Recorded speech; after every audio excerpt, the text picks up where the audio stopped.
Welcome back to another tutorial. We're going to start by blocking our brows to the best of my ability.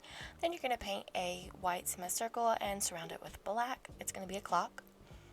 We're going to do the same with our face, leaving the center absent because we're going to mix in some white and do the front so we have some shading. Front. We're going to do the cheeks and the bones, and then we're going to go in and set it with eyeshadow to make everything more prominent and look more 3D so we don't look flat. Just adding some gray and white eyeshadows there. Now we're going in with a smaller brush and the black, and we were contouring. Now we're just shading in our clock with some more shadows, and then we're going to go in and go over this with a black liner. Now we're going to add in some details with some gold, really just outlining those numbers and going in and hitting that clock number thing. I don't know what it's called, hand. And now we're going to add some confetti details and some gears because of course the clock is broken.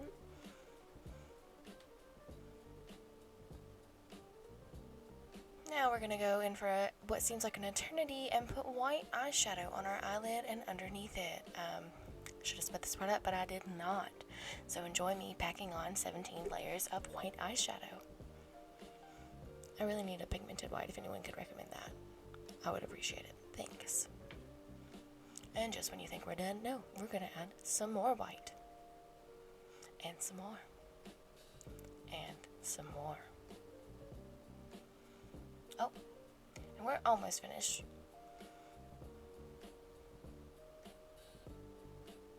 Just kidding. Now we're going to go with the black and create a really sharp eye. It doesn't have to be neat, it just has to give me like a sharp cat eye triangle effect. Using a pencil brush and a lighter black to do this. We're going to drag it under the eyes too, then we're going to use a fluffier brush and blend that out, make everything look nice and smooth.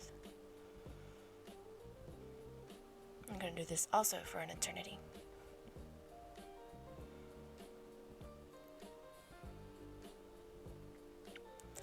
And once you finally get that to your liking, you're going to take the black and what's left on it and redefine your nose. Now we're going in with a darker black and just putting it in the outer corner and defining that brow bone. We don't have eyebrows for this look, but we want the brow bone to be prominent.